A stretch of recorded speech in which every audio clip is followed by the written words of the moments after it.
今は追われる身。殺しても敵対者とは見なされないだろう。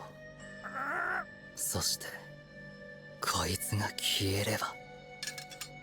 だけどノエルの隣には僕一人で十分。そんなやつ。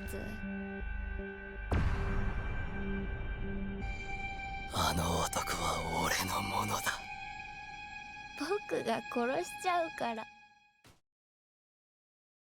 So I know, you know, we know, Noel didn't kill nobody. But what if he did? And that's where the question lies. So this is episode 5 of the world's most notorious talker. And last week, I talked up the show and saying, hey, when Noel is just being not edgelord, but like truly just badass kind of nut job, the show really thrives and shines. But when he has the soft boy, edge boy kind of moments, the show dips. So I'm really hoping, I know this kind of sounds like evil, but remember, it's fiction. It's not real. Nobody's real. It's just, you know, it's just entertainment. It's just, they're just pictures, basically. They're drawn. But I hope he killed the dude. You know what I mean? I hope he killed the dude. I think that would be so savage for him just to end this little leprechaun. It looked like a leprechaun to me. A little leprechaun dude and just take his slave. Like, hell yeah, brother. But we know that he probably did. He probably shot, you know, beside his head. He's probably going to threaten him and take his slave away from him. Still, you know, still cool, but, you know, not as badass as it could be. Now, the rest of the episode, I thought was also pretty good. It introduced a really, really interesting initial portion of the episode with like a shapeshifter, a person who could take on other identities, essentially. Basically, like, you know, he's like Mystique, basically. And at the beginning of the episode, he pretends to be a guard, and he's trying to get information on an inmate. Well, come to find out later on in the episode that he's actually one of Noel's, or he's a informant, but he's Noel's informant. And this dude's name is Loki. Unsure of what he truly looks like, but he's depicted as, you know, somebody with like, you know, a very cool Karen haircut. And he is getting info for Noel on this dude who is also a badass who he wants in his party, who was convicted. But Noel's very adamant or sure that he was convicted wrongly. So he's trying to prove that so he can get this dude out and get him into his party. So I can't wait till that comes to play. Then the episode also had Alma and Noel go on a date, and excuse me, and he treated her to like some spell books and stuff. Essentially, it's very, very video gamey, to where you can go to different stores, and different stores have different books and different spells that you can learn as a seeker. They don't really touch on it anymore than they did.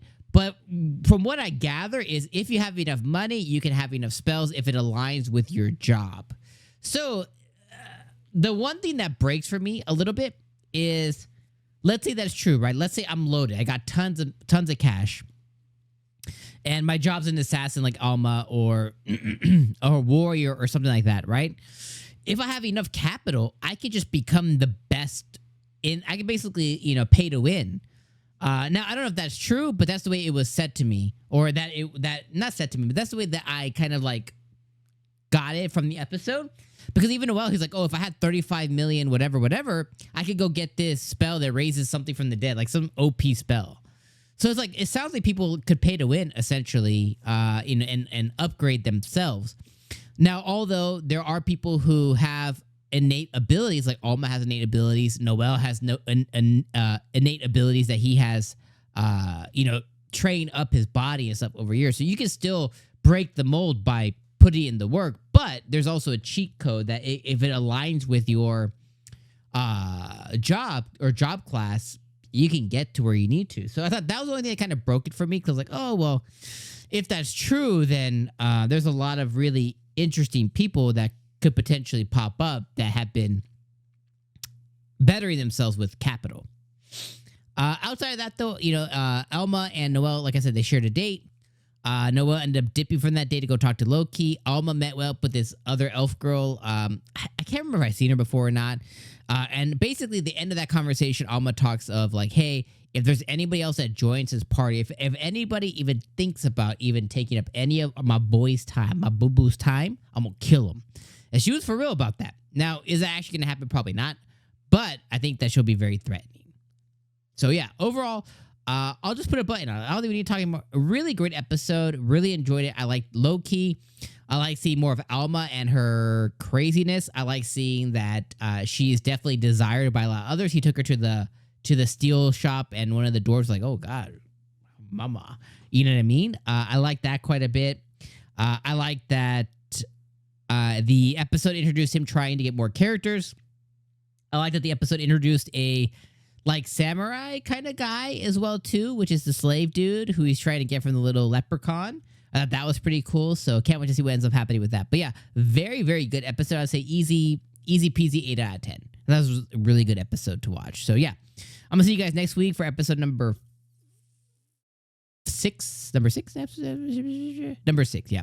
I'll see you guys next week for episode 6. Let me know your thoughts in the comments below, and have a great day, my friends. Peace.